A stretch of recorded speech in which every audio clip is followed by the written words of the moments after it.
Greetings, everyone, and good afternoon, and welcome back to the Ambassadorial Wing and another installment of Ambassadorial R&D.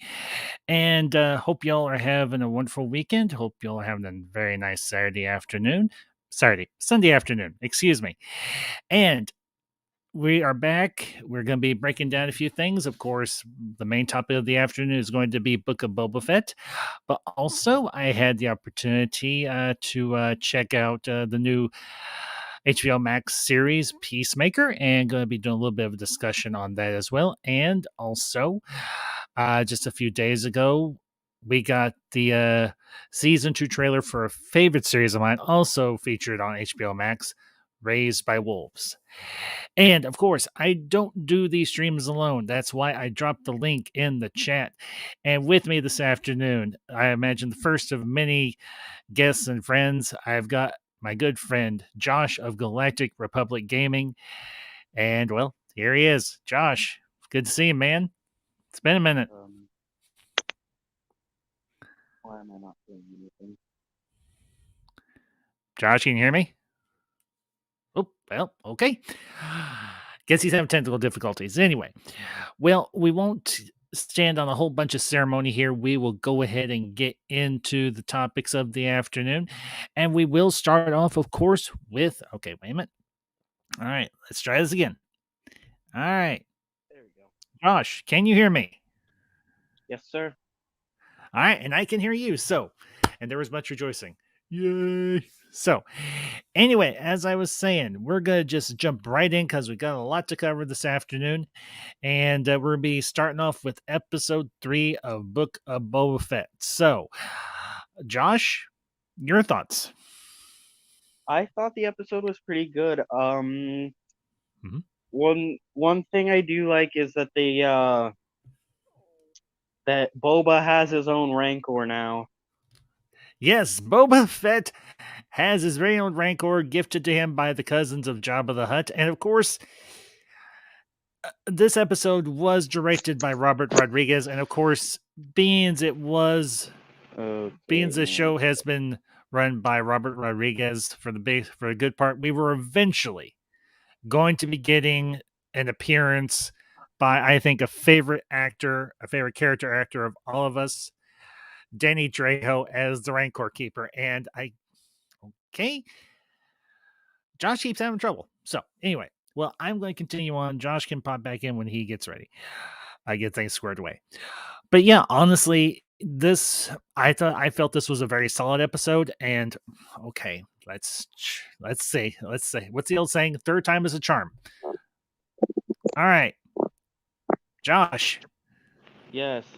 Sorry, my phone keeps bugging. Okay. Okay. All right. Well, as you said, Boba now has his very own Rancor gifted to him by Jabba's cousins, the twins. And as I was saying before you you had to catch your glitch, we got an appearance by a Robert Rodriguez staple, and I think a favorite actor of a lot of us, Mr. Danny Trejo, as the Rancor Keeper. And I knew this was going to happen eventually, and I'm glad that I'm glad Rodriguez did bring in Danny Trejo, and we can finally say Machete is in space. Machete finally made it to space. So, but yeah, I have to admit, I am impressed with the effects that they incorporated to bring the Rancor to life. I admit, obviously, we did have some CGI work, and I think some very solid CGI work, but we also had some animatronic work, and because Boba does actually physically interact with the Rancor. And I have to admit, the design of the Rancor, obviously, as the Rancor Keeper says, this is a calf. It's not a full-grown Rancor. And I love the fact that Boba says, I want to learn to ride it.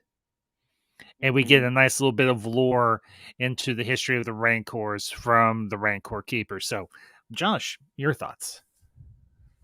I thought it's pretty interesting. I actually Rancor riding. Mm-hmm. I didn't know that was like actually a thing people did in canon until now. I just knew like there are Oh, okay. Rancor mounts in games like Star Wars: The Old Republic, and if anyone Hmm. remembers that old game, the Clone Wars Adventures. Yes, yeah, I do. Well, to give you a little bit of background, being you didn't know this, and the Rancor Keeper does drop this, and I felt it was very well placed in terms of dialogue and as an Easter egg, and a little bit of world building and and a little bit of a lore drop. The Rancor Keeper mentions that the witches of Dathomir did breed and ride Rancors and train them, and they were used as battle mounts and so on. They're used as a means of transportation because, well, if you've seen Dathomir, it's a very inhospitable terrain and a very inhospitable climate. So it's not Mm, easy to get around on foot on. So it would make sense that the witches of Dathomir would take the rancors and employ them for such use. And I did like the fact that Boba mentions I've written creatures twice or 10 times bigger than this. And I think that might be, I can't say this for certain, but I have a feeling that might be a reference back to the Star Wars Christmas special when the first time we meet Boba Fett, if in fact they're keeping that particular piece of continuity, where we see Boba Fett riding a mythosaur. And mythosaurs are rather large, and I would imagine somewhat larger than rancors are, but still, I cannot wait and the rancor trainer is like, that's going to take a lot of discipline, and Boba's like, I want to do this, and I honestly cannot. I hope that Hasbro is listening. Give us a black series of Boba Fett on a rancor or this rancor, please. You screwed up with one rancor, but yeah. maybe you can get it with maybe you can get it with the second try of having Boba Fett mounted on a Rancor. Not to mention, I'm still waiting for my Black Series of Cobb Vanth on his speeder from season 2 of The Mandalorian. I loved Mm. the design of that speeder, but to put aside my little bit of a rant, we also got the introduction of another minor character from Star Wars lore, and that is, of course, Arden Lynn, who is the young woman who is the head of the speeder bike gang. So, Josh, what'd you think? Were you familiar with that particular character? Or have you never heard of her before? No, I was not. No. Okay. All right. Give you a little bit of background. Arden Lind is actually a character that makes an appearance in, I think, only a few, or if not the only one, Star Wars fighting games. It was called Star Wars Masters of Terra Psi. And she plays a character who does have a prosthetic or a robotic arm. And if you notice, this particular female had the same prosthetic arm or robotic arm. And I was like, I had to do a little bit of digging, and I looked at the design of the character in the show, and I looked at the design of the character from the game and some fan art and so on. I'm like, yep, that's Arden Lynn. So but let me ask you, how did you feel about the speeders, Josh? Because I've heard a lot of different reactions. What did you think? I thought I did see on at I did see like a lot of heavy inspiration, if not like the actual props being like those were real, like um it was like real motorcycles or motor scooters. And Mm-hmm. I'm pretty sure the design of the speeder, the air land, whatever you call it, Oh, speeder the that the mayor's assistant was driving. Yeah. Mhm. yeah, that's definitely based on a real car. Well, and and here's the thing, and I've heard a lot of people critique this all to hell. Some people have made some memes about it. And you know what? That's fine. That's their prerogative. If you look at the history of Star Wars and vehicle design, and you look at the person who created Star Wars himself, that being, of course, George Lucas. George Lucas is a big, and I mean a big classic car, and I would imagine a classic motorcycle enthusiast or fan. I myself am one as well. I love going to classic car shows and everything. I love looking at the modified street rods that people have built out of old vintage or classic cars and just people that just restore classic cars. And when I saw those speeders, I'm like, those look like 1950s or 1960s era scooters. Or it was actually called a Vespa, is what it's called, and yes, that is a reference to the character from Yeah. from Spaceballs, Princess Vespa. Um, but honestly, I did not find the introduction of those particular the design of those speeders particularly jarring. Now, the other thing I just recently I just rewatched episode 3 today. I was looking at the costuming for the speeder bike or gang themselves. And the thing I noticed about some of the characters, actually all the characters, is the fact that their costuming, their clothing is very much designed from a different culture or from a different planet. I think the speeder bike gang is not native to Tatooine. I get the impression that they came to Tatooine and they probably brought their speeders with them. So that's why the speeders stand out as much as they do, considering if you look at the wardrobing and the vehicle design and so on of Tatooine itself, they are going to very much stand out. And I want to send a shout to the chat, another good friend of the channel, the CJH. CJ, it is good to see you, bud. Appreciate you popping by. We're me and Josh are just doing a breakdown of episode 3 of Book of Boba Fett. So, um, Mhm. Josh, let me ask And you, what do you think of my theory about the origin of the Spearbike Gang? I definitely agree. And I even noticed, like, you don't see this very often, if really ever, in Star Wars. One of Hmm. the speeders that the gang had actually had like rear side view mirrors on it. Yeah, I did notice that. So, okay. Oh, okay. I'll bring up. I'm not. I'm not even upset about the spears. To be honest, I'm more upset that they threw out the huge potential of the Wookiee and the Hut plot. I can see where you're coming from, CJ. I can, Yeah, I agree. but they're obviously building a conflict between Boba and the Pikes, because if you've noticed the last couple episodes, the Pikes have had a lot of influence on the story. They've been a big part of the story, and I have to admit, I'm more interested to see a different alien race take center stage as the main antagonist in this series and everything, because if you look, I mean, obviously we got the Pikes in the Clone Wars animated series, and now we're getting them in live action. I have to say, I love I said this last week too. I'm loving the prosthetic design for the alien races, the Pikes, the Gamorreans, and Yeah. so on. I really the I think up until now we had never actually seen the Pikes without their masks, because I think even in No, we haven't the actually. I think that in even in Clone Wars the Pikes had their masks on the majority of the time. So I can't, of course I might be wrong on that, so but I will bring No, up your you're other com right. The so killed all the Tuskens. Yeah, yeah. that kind of upset me. I was really hoping they'd do something with them. Well, and here's the thing.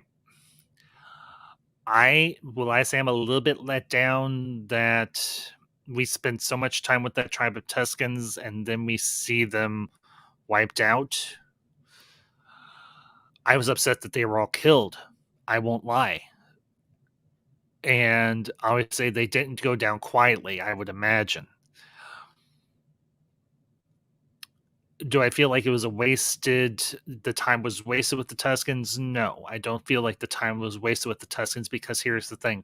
It helped us to build an emotional bond with that particular group of, or that particular tribe of Tuscans. Hmm. So I don't feel like it was wasted. I think they maybe I think this is going to be a motivation for Boba Fett going forward because he's going to want revenge for that particular tribe of Tuscans. Because if the Pikes had a hand in having those Tuscans taken out by that uh, Spearbike gang or whatever the case may be, or maybe the Spearbike gang was acting on their own, which is entirely possible too. Um, then this is going to be a major motivator for Boba going forward because if he finds out that the Pikes, or even if we get another flashback, and I will say this, I'm glad that the flashback we got in this episode was much shorter. We stayed more in the current time period in this episode than we had in the last one, which I think was a nice balance of storytelling. So, Mhm. Josh, your thoughts on any of that?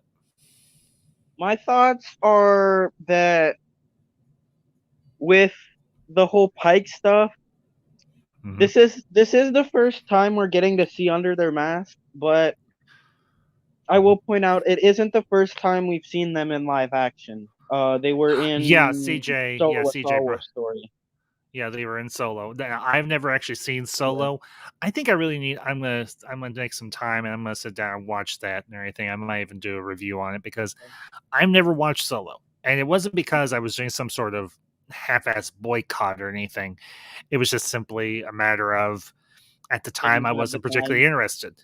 I didn't have the time, and it didn't seem particularly interesting. But I've heard so many people say that it was a good movie. It was a good solid film.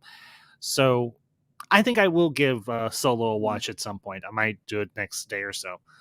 But yeah. Honestly, we are clearly building towards a crime war between Boba's faction and the Pikes. Mhm. I agree. Um, And go ahead, and Josh, please. Mhm. sorry. No, go ahead, bud. You're Oh, fine. you said go ahead. I thought you said quit it. No, go ahead, bud. Go ahead. But so I was saying, we did get a line from the trailer that was highly emphasized. This is just the first wave. They're going to Hmm. war. Yeah, and obviously Jabba's cousins, the twins, they're like, war is bad for business. Well, Boba's in a position where it's like, um, War is I'm the only wanting option.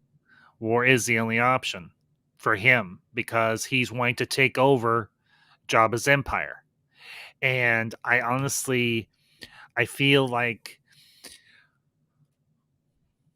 this is going to be no, CJ. That is not actually CJ. If you remember, you, I know it can be a little jarring at times. No, CJ, that Rancor is actually the Rancor that we will see in Return of the Jedi. If you remember, Bad Batch takes place in between the prequel trilogy and the original trilogy, so that's the Rancor that Luke ends up killing in Return of the Jedi and everything. Mm, That's that particular Rancor. So, but yeah, and I will say this: I like the idea of a crime war in Star Wars. I honestly I am glad we're getting different stories in the Star Wars universe because for so long it's always been about these the big galactic civil war between the rebels and the empire, or it's always been centered around stories about Jedi or Force wielders and the Force. This is, I mean, except for maybe the Mandalorian, even though we got a little bit of the Force in there, with like Grogu and so on, and well, of course, that Ahsoka. epic cameo. This is our first real deep dive into the organized crime landscape of the Star Wars universe, and I can't. I have to say, I think they picked the right character for this because here's the thing, and Boba says this in the episode to Black Chrysanthemum. Take it from an ex bounty hunter. Don't work for holes. They're not worth your time. CJ. Um, I doubt if we'll see Luke. I mean, this. I really severely doubt it. Solo or Chewie? Um, I have to say, CJ, I don't really see them going that particular direction with this series. I don't think we're going to get a bunch of cameos from like legacy characters. I think they're going to keep this as a Oh, more self-contained story. Well, self-contained in terms of the characters that will be involved. mm, I don't see Luke or Chewie or Han having a particular interest in a crime war on Tatooine. They've got other issues going on in their lives at this particular time. So I don't want to smash hopes or anything, but no, honestly, I don't think so. And I want to send a shout to the chat, another good friend of the channel. Benson's, it is good to see you. Yes, we are doing quite well. And I heard that unfortunately, you caught COVID. I hope you are feeling better. I hope you're on the mend. And always good to see you. And yeah, I'm right there with you, but I'm really enjoying Book of Boba Fett as well. yes. Go ahead, Josh. Oh no, I was just saying, yeah. Okay. But, honestly, I've heard some other reviews on this particular episode, and some people have said they've given their criticisms. And you know what? That's fair. Everybody's entitled to have their criticism. Mhm. Um, maybe, but again, CJ, if you're gonna have Chewie, where's Han? And I don't now if they wanted to. Well, I doubt if Harrison Ford is going to come back ever again to Star Wars. I No. mean, they literally backed up a truck of money for him to make that cameo in Rise of Skywalker, and I think even he phoned it in on that. I mean, well, I've given my critique of Rise of Skywalker already, and I'm not really going to revisit it. But I don't see why Chewbacca would show up. I mean, it's fan service, but in this case, it's unnecessary fan service, and he really doesn't fit the narrative of the story like at all. So, I mean, I know there's a kind of a connection between Chewie and Boba, but maybe. But at this point, CJ, I really doubt if Harrison Ford's going to come back to the Star Wars franchise. He's pretty much said he's washed his hands of it. He's done his bit, and he's doing other things now. And I say, hey, Mm. go do Indiana Jones. Do as many as Yeah. you're able to do, Harrison, and I will continue to watch them. I mean, I hope this next Indiana Jones is good. I really sincerely do. I hope it's better than the last one we got. I mean, oh my gosh. King of the Crystal Skull. Bash me in the head with a sledgehammer. Man, that movie was bad. But honestly, I've heard a lot of people saying that they're breaking canon, they're breaking the lore, they're ripping up everything with this show. I've heard No, they're people not. say that Boba Fett's been too Disneyified. Here's my critique on how Boba Fett is behaving in this series. He's no longer a bounty hunter. He's taken on the role of a crime lord, of a daimyo, as they call them on Tatooine. Will he throw down if he has to? Yes, and I imagine at some point we are going to see Boba Fett in the current time period throw down. It's simply a matter of time, but they're building towards it. So, oh, good. And since that's Let me bring up Benson's comment here. Thanks, dude. I'm out of the hospital and resting at home. What movie would you like to see next for Star Wars? Benson's Honestly, I'm not entirely sure how to answer that because the last Star Wars movie I saw, I absolutely hated. Mhm. If they're building towards something with all these series, like with Mandalorian, Book of Boba Fett, with Ahsoka, and so on, I mean, I don't think Kenobi is going to play a big part in what they're currently doing. I think this is more of a one-off story in the time period between the prequels and the OT. I don't know if I want another war between two factions type of story in terms of Star Wars. I would maybe want something different. Mhm. I would maybe want to see I I think really have to go ahead, Josh. Go ahead. I think I'd like to see like a movie about the life of like say a bounty hunter in the Star Wars universe.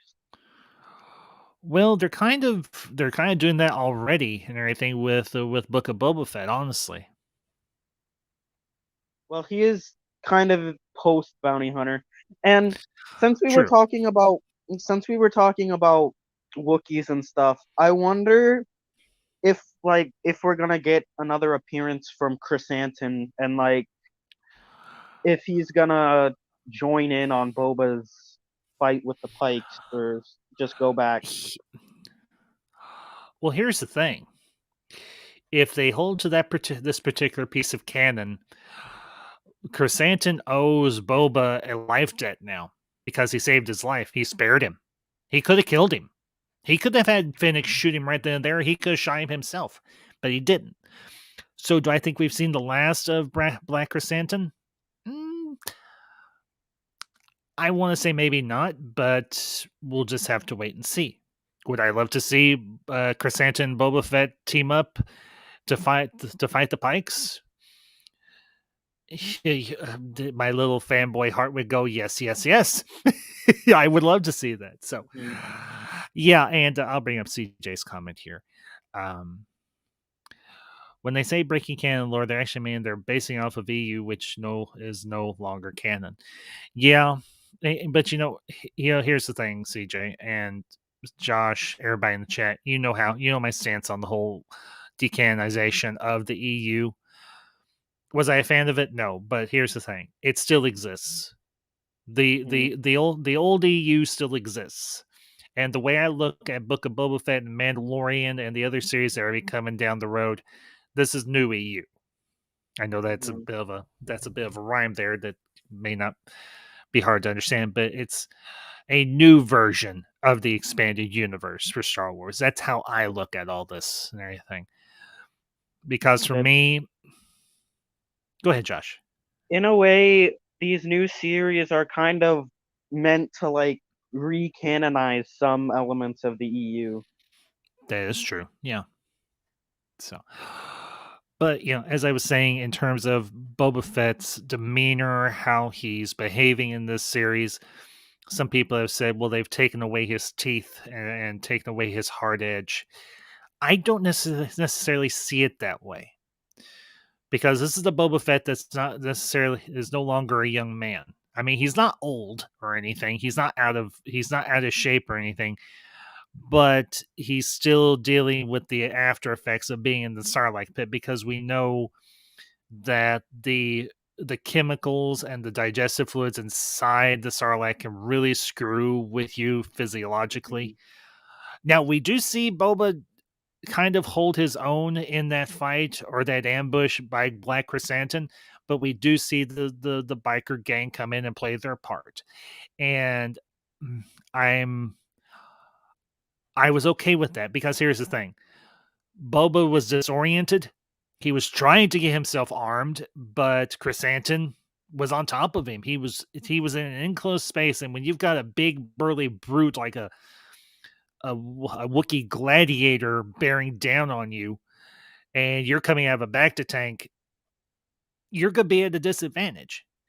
Now, Boba gets some hits in on Chrysanthemum, yes, and obviously the Gamorreans come in and Chrysanthemum sees them and he's like, "Ooh, that's the biggest threat right now. I got to take them out so I can take out my target."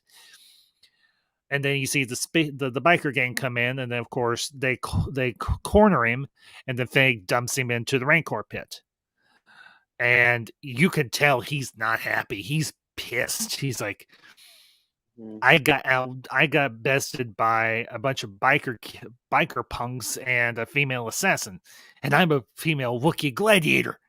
So I saw that whole fight scene, that whole sequence. It felt right. It felt organic to me. Yeah, So, but that of course is me. So, that was actually done really well. That whole fight sequence. mhm. Well, and here's the thing. What did Boba go to? He tried to get one of his weaponized gauntlets for his suit of armor.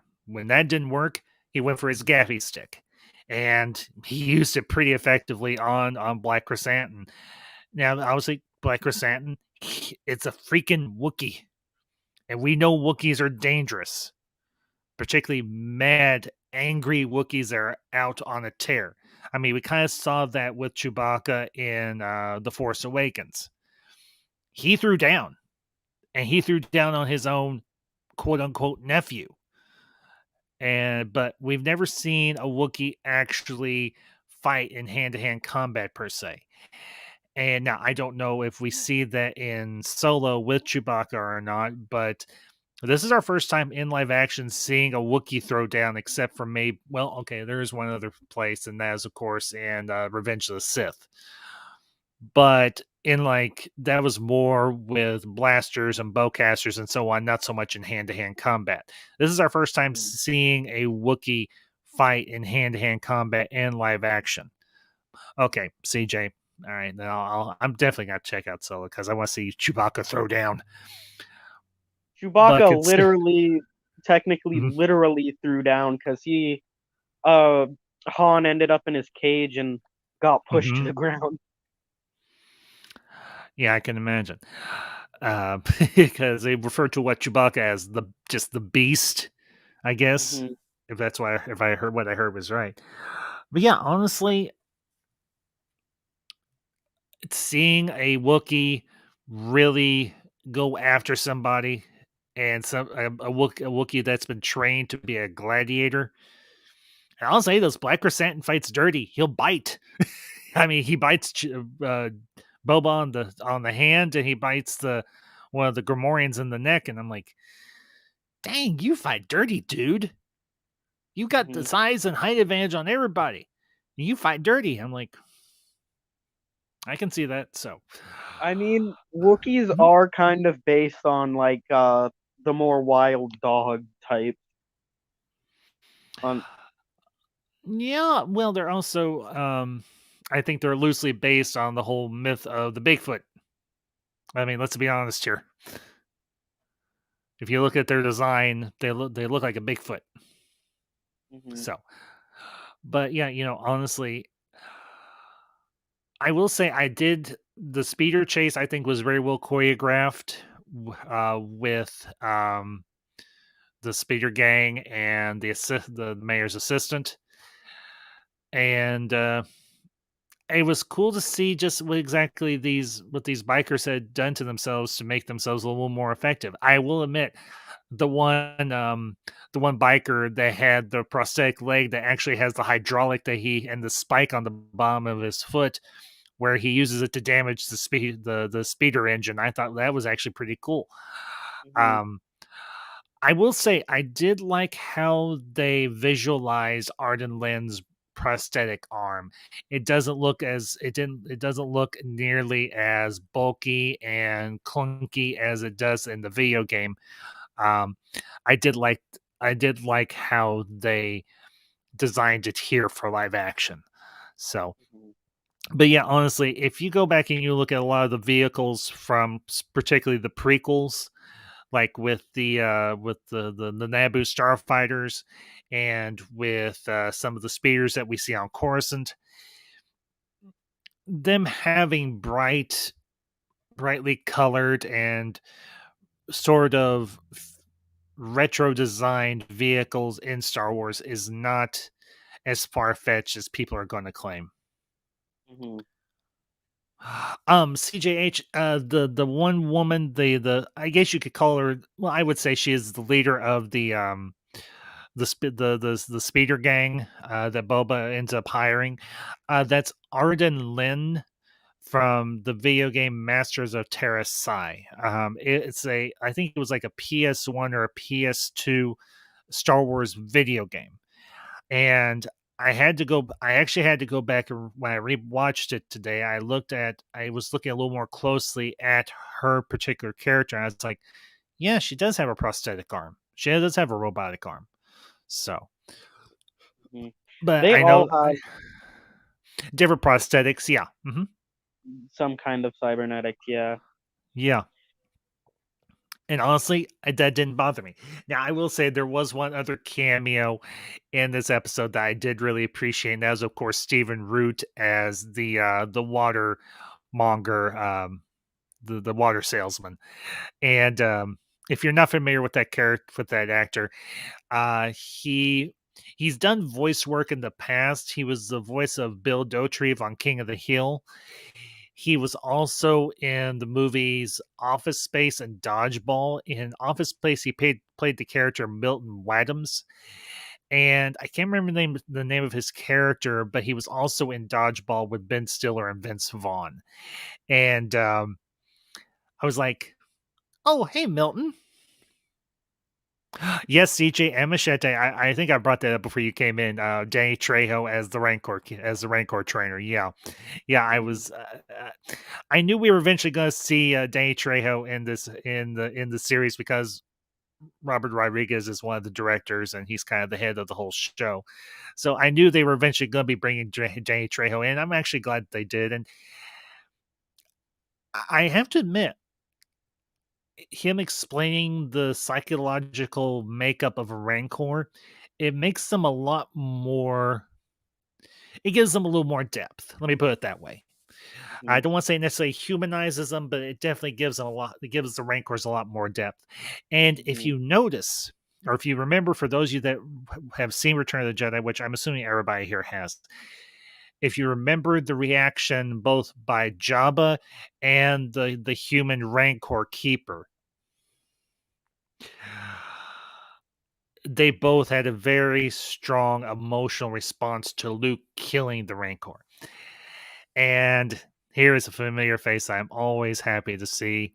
Yvette, Lady Yvette Diable, is good to see you, ma'am. And good evening to you as well. Hope you're having a great day. And thank you for popping in. So, um, anyway, but yeah, honestly, that bit of lore there really made a lot of sense because obviously Jabba and the Rancor Keeper both um, Mhm.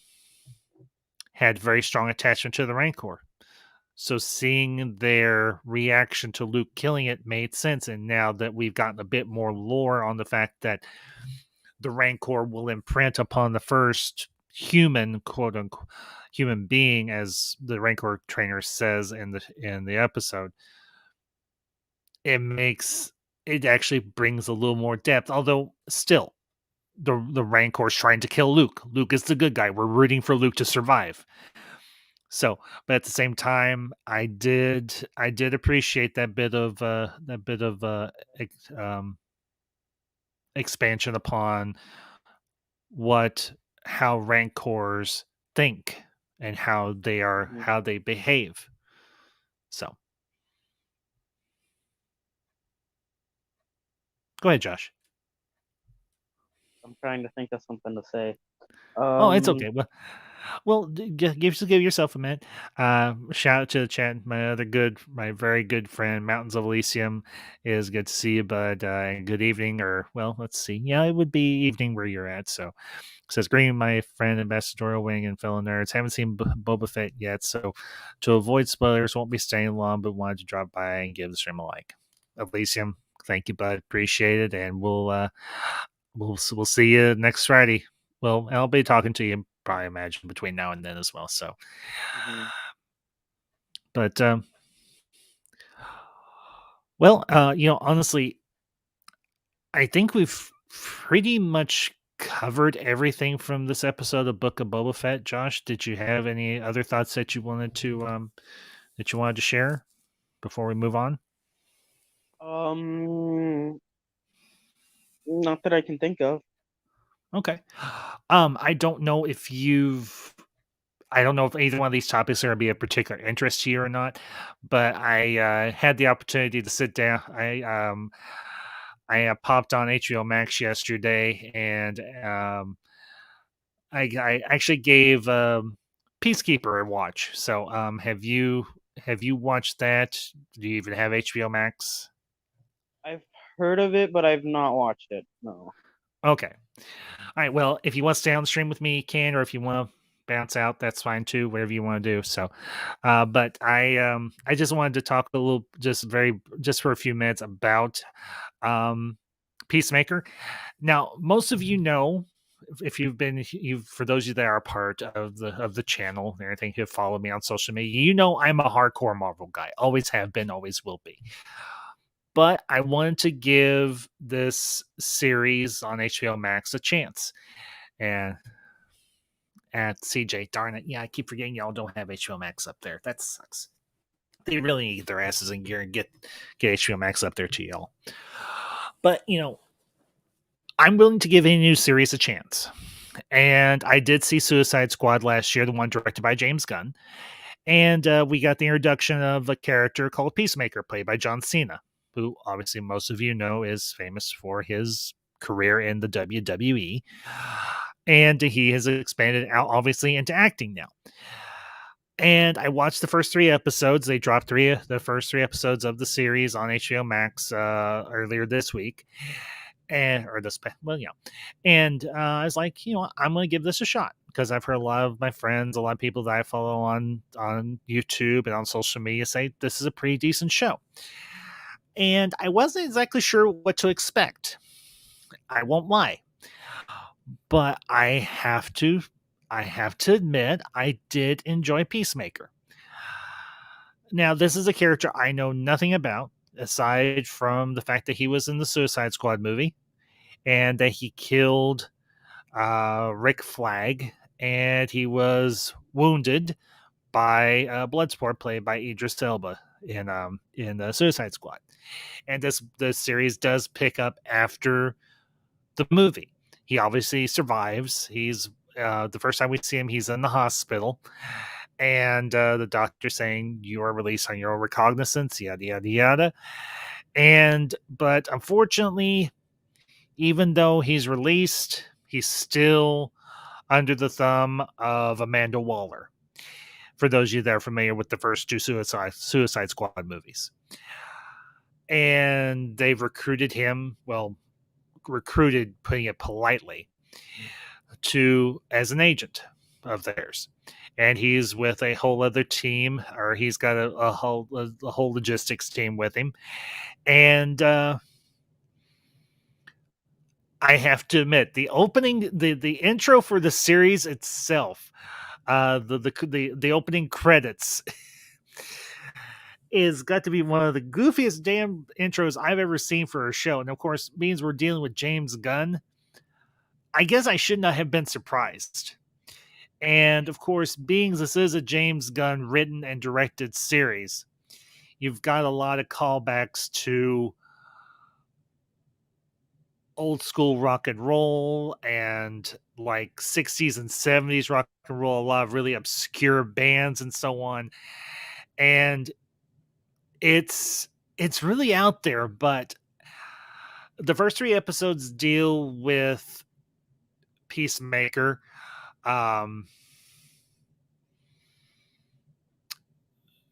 tracking down this potentially corrupt U.S. senator, and his family, unfortunately.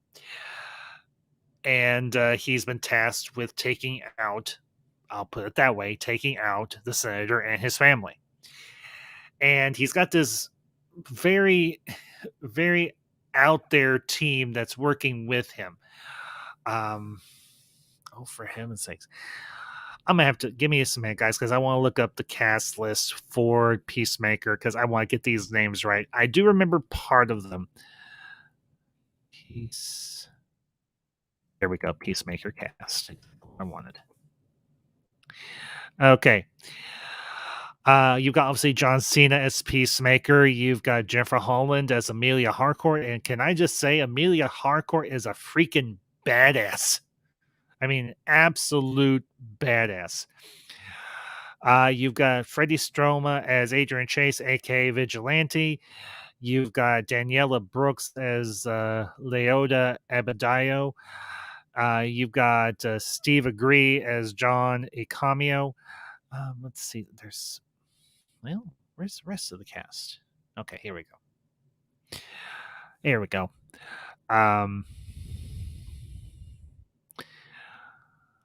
You've got, oh, good grief, I'm going to butcher this poor guy's name, and I feel awful for doing it.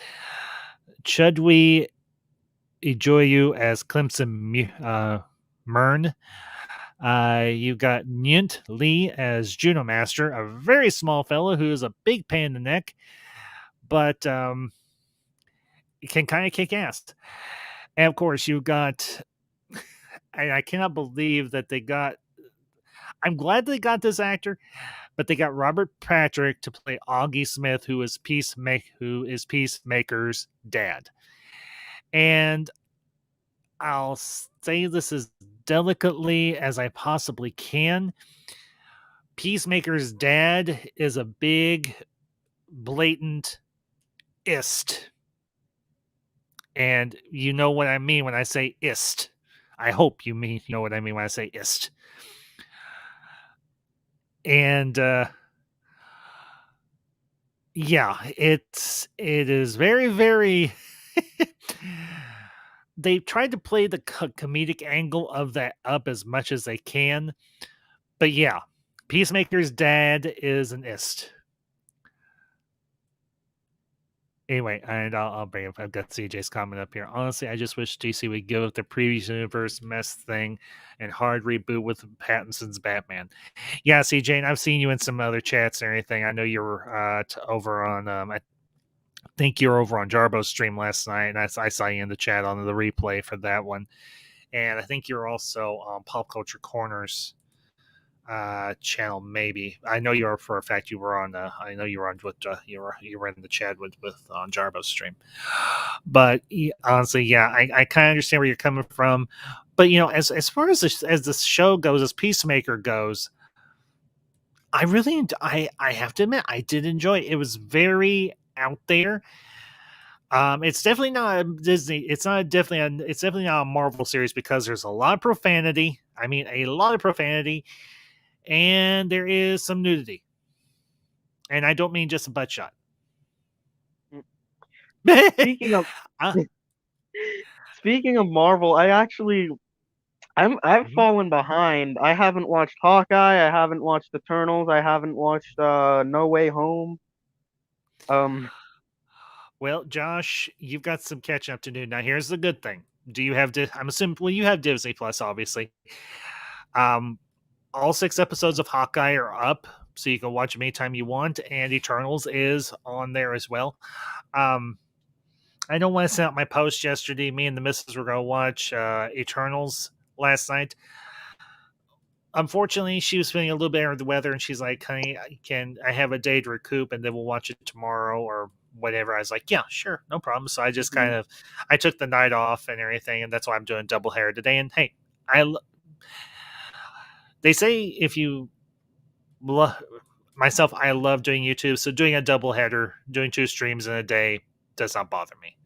Anything because I love what I'm talking about. I love doing this. I love talking with you guys and everything. So doing 2 streams in a day, yeah, I've done it before, doesn't bother me. So, but let's see. I'll bring up CJ's comment here. Daredevil's canon, I'm guessing, but I don't think. I think you mean Agents of Shield. CJ, yeah, I think they did decanonize Agents of Shields from the main MCU continuity. But as far as Peacemaker goes, if you have HBO Max or if you have the means of another means by which to watch this series, I say give it a try. Give it a try. Even if you don't like it, I say if it turns out that after watching it you don't like it, okay, cool. But I would say at least watch the first 3 episodes because I was there were points I was like laughing my ass off as I was watching these episodes. I was like, I cannot believe some of the dialogue in the show. Not that it was cringy or bad or anything, but just that it was very unconventional. Let me put it that way. And some of the banter between Peacemaker and the rest of his team is really out there. Now, most of you who know me know that this is not a big issue for me, but I'm sure there's going to be some people that are going to throw a conniption fit. But Daniela Brooks's character, Leota Adebayo, she is gay. She is a lesbian. And I was like, oh, okay. So they could go this direction with that character. I'm like, okay, cool, whatever. I don't care. But I will say Mhm. I do like her character. I really do. She is very quirky and funny and yeah, CJ. I don't even talk about that anymore. That is so yeah, CJ, they probably will. Yeah, they will probably throw the fit that there is a woman in there that is a woman, not only a woman of color, but also the fact that she is gay.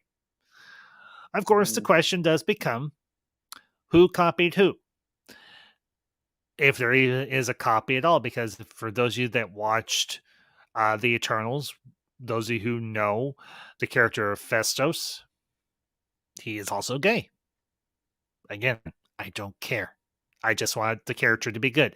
And I will say these characters, I'm going to say this Amelia Harcourt, and if I remember correctly, Jennifer Holland is actually James Gunn's girlfriend. I think they've been together for several years now. She is an absolute badass. And I say that in the best possible way. She can throw freaking down. And she's funny as hell, too. I mean, she is a really cool character. I have to admit, aside from Peacemaker, my favorite characters so far, I do like Clemson Mern. I do like his character, and I like Adebayo. The two of them are really funny. Um, Mm. Stephen Agee, his character, all these actors have really good comedic timing. And if you work with James Gunn, you've got to. You've really got to. I mean, if you look at the actors who worked with him on like Guardians of the Galaxy and so on, none of them necessarily have uh CJ, she's a badass because she's his girlfriend. Well, I will say this for James Gunn. He has very good taste in women. Granted, I am Mhm. happily married. Have been for will be 8 years in May, or well, rather this May.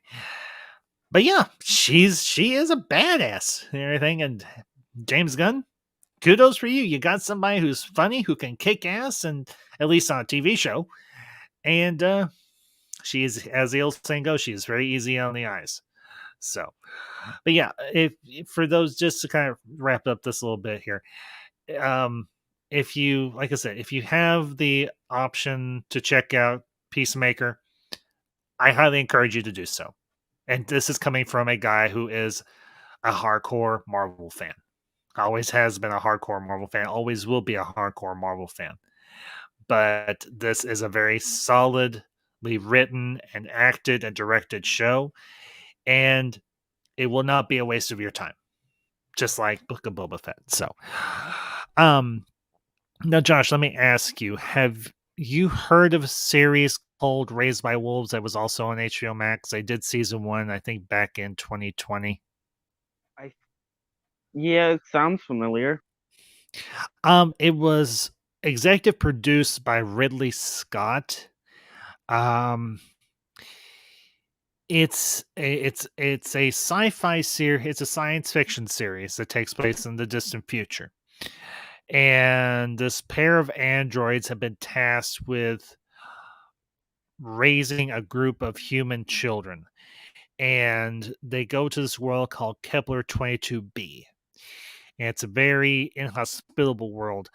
The first season is absolutely banger. It is fire. It is awesome. And I love it.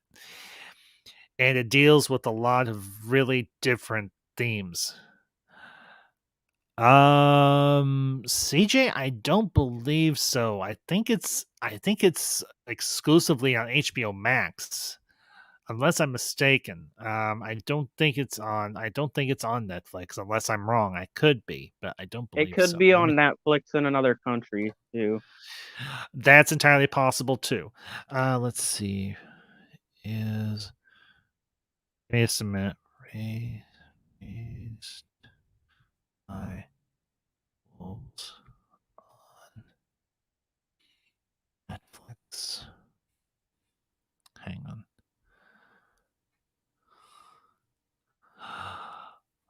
Okay, you watched the first 3 episodes of Raised by Wolves right now on HBO Max, but many fans are wondering where to stream HBO Max. Okay, here we go. The Cinemaholic. Okay, this might be fairly reputable.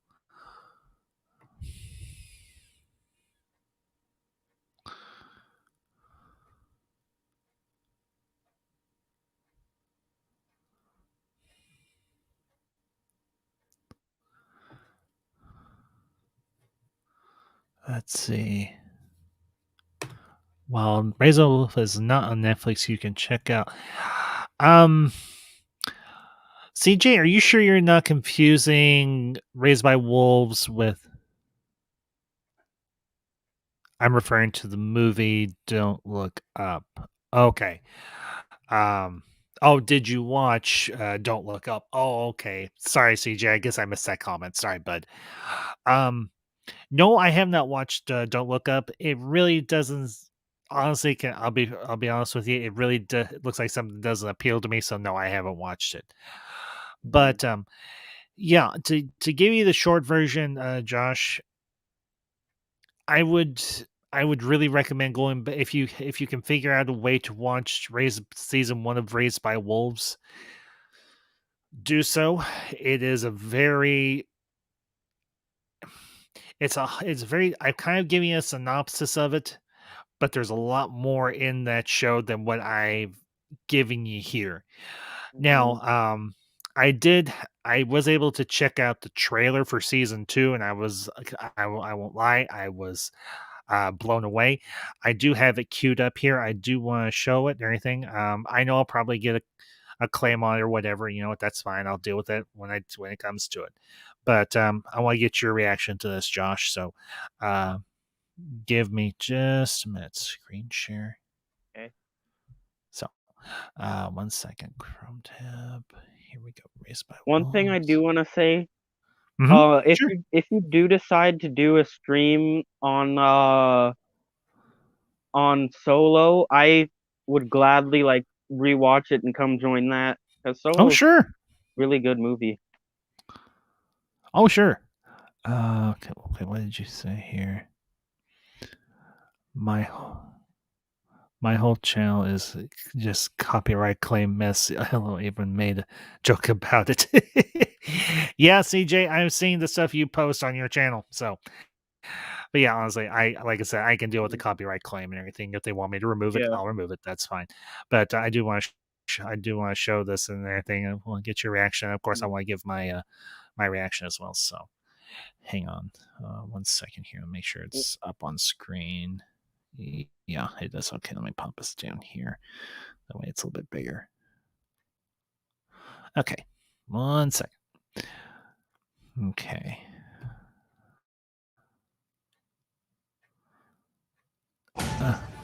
I have to keep my children safe.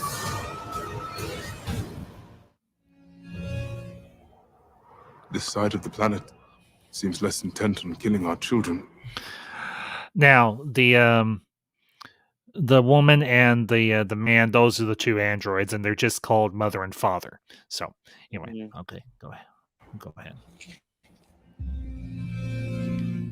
Father once said to me, if you pretend to be something long enough, something wicked this way comes.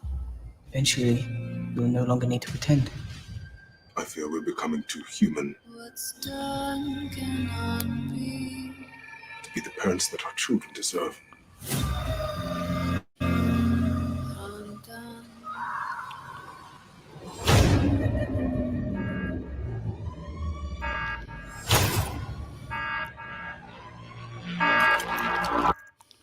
We have to think of the future now. Something wicked this way comes. What's done cannot be. You need to form your own ideas. When the trust passes the baton, you'll be the one to take it. I'm gonna convert them all, one at a time if I have to. I miss being able to believe that there's someone out there listening. Someone with the power to make things all better. When are we going to tell them what we discovered?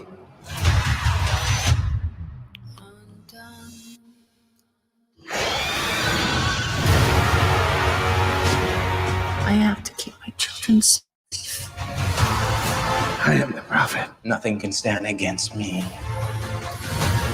To be worthy of souls loved children, you only need faith. And that is one thing that this robot can never take away from us. Love. Be the death of us all.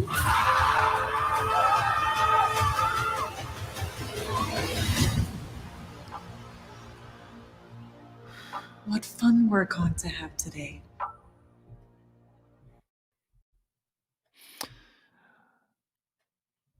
What fun we are going to have today. So, yeah. Josh, your thoughts? Does this intrigue you at all? It does. I want to think my sister maybe has HBO Max. Mhm. I'm not 100% sure, but I'll check. I will definitely check that out. Yeah, season 1, the whole season is on HBO Max. You can watch it all the way through. I will tell you, it deals with a lot of different themes. It deals with the idea of family. It deals with the okay. So let me rephrase. It deals with the concepts of family, of matters of faith and belief, specifically religious belief. It also deals with the concepts of where is the boundary or the borderline between organic and inorganic life having emotion or sentience, and that's definitely dealt with in the characters of mother and father especially. It's a very dense show, but it's a very entertaining one, and it's one that I was really glad I came across a couple of years back in 2020. And for those of you that are watching this live and those you'll catch the replay, if you have not watched Raised by Wolves, I would say just that show alone is worth at least a month's subscription to HBO Max to check it out, because it is a very well put together series, and it's one that I wholeheartedly recommend people watching. I mean, like I said, Ridley Scott's one of the executive producers on the show, and I would say this is one of his better pieces of work in the last several years, honestly. So, but yeah. Anyway, I think we're going to go ahead and we're going to wrap up for this afternoon. But Josh, thanks for joining me today, bud. I appreciate it. Thanks for having me. You're welcome, always. So, do you want to remind everybody I will be back later this evening at, I think I scheduled it for like 7:30 or 7:45 Central Time, and I'll be doing a brand new Ambassadorial editorial, and we'll be doing a discussion on Marvel before the MCU, and we'll be talking about a lot of the movies that came out in the years before the MCU was a thing, talk about the ups and downs of those films and so on, talking about some of the animated series as well, potentially, and just have a nice chat about what was the status of Marvel before the MCU. So, but anyway, I want to thank everybody who popped into the chat: CJH, Miss Yvette, Mountains of Elysium, and Benson's. And again, to everybody that will catch us on the replay, leave your comments down below about Book of Boba Fett or Peacemaker or Raised by Wolves and everything. And let me bring up. Let me check out your comment here. I heard Doctor Strange 2 will kill a lot of those pre-MCU characters. Well, CJ, they very well might do so. We'll have to wait and see what happens. So, but anyways, folks, y'all have a great afternoon. I will see you later this evening. And until next time, these are the ambassadors. Signing off.